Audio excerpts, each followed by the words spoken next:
ഞാൻ പള്ളിയിൽ പോവുകയോ വിശുദ്ധ കുർബാനയിൽ പങ്കെടുക്കുകയോ കൂദാശകൾ സ്വീകരിക്കുകയോ ചെയ്തിരുന്നില്ല. എന്റെ ജോലി, എന്റെ പ്രൊഫഷൻ, എന്റെ കുടുംബം, അതുമാത്രമായിരുന്നു എന്റെ ലോകം. പള്ളിയിൽ പോകാതിരിക്കുന്നതിന് എനിക്ക് എന്റേതായ പല ന്യായീകരണങ്ങളും ഉണ്ടായിരുന്നു. പക്ഷേ സിസ്റ്റർ ലൂസിയയുമായുള്ള പരിചയവും സിസ്റ്ററുടെ വാക്കുകളും എന്റെ ജീവിതത്തെ അടിമുടി മാറ്റിമറിച്ചു. ദൈവത്തിലൂടെയും സഭയിലൂടെയും നമുക്കെല്ലാം നന്നായി ചെയ്യാൻ കഴിയുമെന്ന് സിസ്റ്റർ ലൂസി എന്നെ പഠിപ്പിച്ചു. സിസ്റ്റർ ലൂസിയയുടെ ശരീരത്തിന്റെ ഡോക്ടർ മാത്രമായിരുന്നു ഞാൻ. എന്നാൽ സിസ്റ്റർ ലൂസിയ എന്റെ ആത്മാവിന്റെ ഡോക്ടർ കൂടി ആകുകയായിരുന്നു. സിസ്റ്റർ ലൂസിയ ഡോസ് സാന്റോസിനെ കുറിച്ച് ഡോക്ടർ ബ്രാൻസിയ പെരേര എക്വേഡോ പറഞ്ഞ വാക്കുകളാണ് ഇവ. സിസ്റ്റർ ലൂസിയെ ഓർമ്മയില്ലേ? ഫാത്തിമയിൽ പരിശുദ്ധ അമ്മയുടെ പ്രത്യക്ഷപ്പെടലിന് സാക്ഷികളായ 3 ഇടയ ബാലകരിൽ ഒരാൾ. വിശുദ്ധ ഫ്രാൻസിസ്കോയുടെയും വിശുദ്ധ ജസീന്തയുടെയും ഒപ്പമുണ്ടായിരുന്ന ലൂസിയ. സിസ്റ്റർ ലൂസിയെ കുറിച്ച് സ്പാനിഷ് ഭാഷയിൽ ഡിസംബർ 10 പുറത്തിറക്കുന്ന the heart of sister Lucia എന്ന ഷോർട്ട് ഫിലിമിലാണ് ഡോക്ടർ പെരേര ഇപ്രകാരം പറഞ്ഞിരിക്കുന്നത്. 2005 ഫെബ്രുവരി 13 97 വയസ്സിൽ മരിക്കുന്നത് വരെ പോർച്ചുഗലിലെ കോയംബ്രയിലുള്ള കാർമലൈറ്റ് കോൺവെന്റിൽ സിസ്റ്റർ ലൂസിയോടൊപ്പം ഡോക്ടർ പെരേര ഉണ്ടായിരുന്നു. ഏകദേശം 15 വർഷത്തോളം.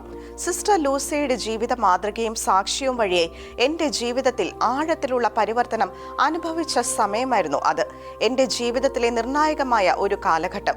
അതേക്കുറിച്ച് വാക്കുകൾ കൊണ്ട് വിശദീകരിക്കാൻ തന്നെ പ്രയാസമാണ്. കാരണം സിസ്റ്റർ ലൂസിയയുമായുള്ള അനുഭവങ്ങളുടെ തീവ്രത അത്രത്തോളം വലുതായിരുന്നു. ഡോക്ടർ പറയുന്നു, വെറും സാധാരണക്കാരിയായിരുന്നു സിസ്റ്റർ ലൂസിയ. തനിക്ക് എന്തെങ്കിലും പ്രത്യേകതയുള്ളതായി ഒരിക്കലും കരുതിയിരുന്നില്ല. സിസ്റ്ററെ കണ്ടിട്ടില്ലാത്തവർക്കാകട്ടെ മറ്റുള്ളവരിൽ നിന്ന് സിസ്റ്ററെ വേർതിരിച്ചറിയാൻ കഴിയുമായിരുന്നുമില്ല. അഹങ്കാരം ലവലേശമില്ലാത്ത എളിമയാർന്ന വ്യക്തിത്വത്തിന് ഉടമ. ദൈവത്തിന്റെ കൈകളിലെ ഒരു ഉപകരണം മാത്രമായിട്ടാണ് സ്വയം സിസ്റ്റർ വിശേഷിപ്പിച്ചിരുന്നത്. കർമ്മലീത്ത നിയമാവലിയിൽ നിന്ന് അണുവിട വ്യതിചലിക്കാതെയും ദൈവത്തിന് പരിപൂർണമായും വിധേയപ്പെട്ട് സത്യത്തിലും വിശ്വസ്തതയിലുമാണ് സിസ്റ്റർ ലൂസിയ ജീവിച്ചിരുന്നത്. ദൈവത്തെ അനുസരിക്കാനാണ് ഞങ്ങളെ സിസ്റ്റർ പഠിപ്പിച്ചത്. ദൈവത്തിന്റെ വാക്കുകളെല്ലാം രേഖപ്പെടുത്തിയിരിക്കുന്നത് ബൈബിളിലാണ്. അതുകൊണ്ട് അത് വായിക്കാനും അനുസരിക്കാനും സിസ്റ്റർ ഞങ്ങളെ പഠിപ്പിച്ചു. മറ്റുള്ളതിനെല്ലാം 2ാം സ്ഥാനമാണ് ഉള്ളത് എന്നായിരുന്നു ലൂസിയയുടെ വിശ്വാസം. എന്നാൽ തമാശകൾ ആസ്വദിക്കാനും പറയാനും സിസ്റ്റർക്ക് കഴിവുമുണ്ടായിരുന്നു. ലോകത്തിന്റെ വിവിധ ഭാഗങ്ങളിൽ നിന്ന് സിസ്റ്റർ ലൂസിയെ ചീത്ത വിളിച്ചുകൊണ്ട് ധാരാളം കത്തുകൾ വരാറുണ്ടായിരുന്നുവെന്നും ഡോക്ടർ ഓർമ്മിക്കുന്നു. പക്ഷേ അതൊന്നും ലൂസിയെ തളർത്തിയില്ല. അവരും ദൈവത്തിന്റെ മക്കളല്ലേ, പ്രാർത്ഥിച്ചാൽ മതി, അവർക്ക് മാനസാന്തരം ഉണ്ടായിക്കോളും എന്നതായിരുന്നു സിസ്റ്ററുടെ വിശ്വാസം.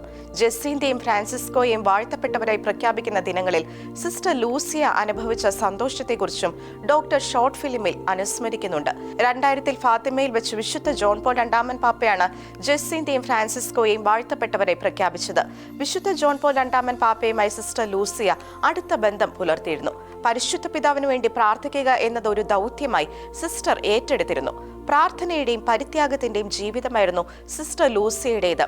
ഫാത്തിമ സന്ദേശം ലോകമെങ്ങും പ്രചരിപ്പിക്കുക എന്നതായിരുന്നു ജീവിത ലക്ഷ്യം. തന്റെ മാനസാന്തരത്തിന് കാരണക്കാരിയായ സിസ്റ്റർ ലൂസിയെ കുറിച്ചുള്ള ഡോക്ടർ പെരേരയുടെ വാക്കുകൾ ഇങ്ങനെ പോകുന്നു. പോർച്ചുഗലിലെ ഫാത്തിമയിൽ ലൂസിയ, ജസീന്ത, ഫ്രാൻസിസ്കോ എന്നിവർക്ക് പരിശുദ്ധ ആദ്യമായി പ്രത്യക്ഷപ്പെട്ടത് 1917 മെയ് 13 തുടർന്ന് ഒക്ടോബർ 13 വരെ 6 തവണ മാതാവ് കുട്ടികൾക്ക് പ്രത്യക്ഷപ്പെട്ടു. 1930 ഒക്ടോബർ 13 ഫാത്തിമയിലെ പ്രത്യക്ഷീകരണങ്ങൾ വിശ്വാസയോഗ്യമാണെന്ന് സഭ ഔദ്യോഗികമായി പ്രഖ്യാപിച്ചതും ആർ ലേഡി ഓഫ് ഫാത്തിമ എന്ന മാതാവിന് ശീർഷകം നൽകിയതും. മാതാവ് കുട്ടികൾക്ക് നൽകിയ സന്ദേശങ്ങൾ ഫാത്തിമ സന്ദേശം, ഫാത്തിമ രഹസ്യം എന്നീ പേരുകളിൽ അറിയപ്പെടുന്നു. 1919 ഫ്രാൻസിസ്കോയും 1920 ജസീന്തയും മരണമടഞ്ഞു.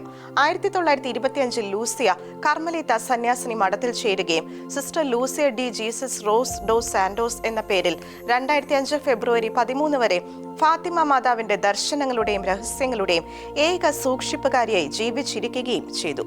2017 ഫ്രാൻസിസ് പാപ്പ ജസീന്തയും ഫ്രാൻസിസ്കോയെയും വിശുദ്ധരായി പ്രഖ്യാപിച്ചു. The heart of sister Lucia December 10 Spanish ഭാഷയിൽ യൂട്യൂബിൽ പ്രാദേശിക സമയം രാത്രി 9:30 മുതൽ പ്രീമിയർ ചെയ്യും. പ്രതികൂല സാഹചര്യങ്ങൾ ധാരാളം ഉണ്ടായിരുന്നിട്ടും അവയ്ക്കെതിരെ തീവ്രമായ പോരാട്ടം നടത്തി ഒരു സാധാരണക്കാരിയായ സ്ത്രീ മാർപ്പാപ്പമാർക്കും സഭയ്ക്ക് മുഴുവനും വേണ്ടി മനുഷ്യരാശിയെ മുഴുവൻ പ്രകാശിപ്പിക്കുന്ന ഒരു പ്രകാശ ഗോപുരമായി മാറിയത് എങ്ങനെയെന്ന് വ്യക്തമാക്കുന്നതായിരിക്കും ഈ ഷോർട്ട് ഫിലിം. ഈ ഷോർട്ട് ഫിലിം റിലീസ് ചെയ്യുന്ന ഡിസംബർ 10 എന്ന തീയതിക്ക് മറ്റൊരു പ്രത്യേകത കൂടിയുണ്ട്. പൊതുപ്രത്യക്ഷീകരണങ്ങൾക്ക് ശേഷം സിസ്റ്റർ ലൂസിയയ്ക്ക് പരിശുദ്ധ മറിയത്തിന്റെ രഹസ്യ പ്രത്യക്ഷീകരണങ്ങൾ ലഭിച്ച ദിനം കൂടിയാണ് ഇത്. 1925 ലൂസിയ പോണ്ടവേദ്രെ പ്രവിശ്യയിലെ സ്പാനിഷ് നഗരമായ ടുയിലേക്ക് താമസം മാറി. വടക്ക് പടിഞ്ഞാറൻ സ്പെയിനിലെ ഈ നഗരത്തിൽ പരിശുദ്ധ കന്യകാമറിയത്തിന്റെയും ഉണ്ണീശോയുടെയും സ്വർഗത്തിൽ നിന്നുള്ള പുതിയ സന്ദർശനം അവൾക്ക് ലഭിക്കുകയുണ്ടായി. ഡിസംബർ 10 ഈ പ്രത്യക്ഷീകരണങ്ങളുടെ ശതാബ്ദിയായതിനാൽ അവ നടന്ന സ്ഥലത്ത് പരിശുദ്ധ സിംഹാസനം ജൂബിലി വർഷം അനുവദിച്ചിരിക്കുകയാണ്.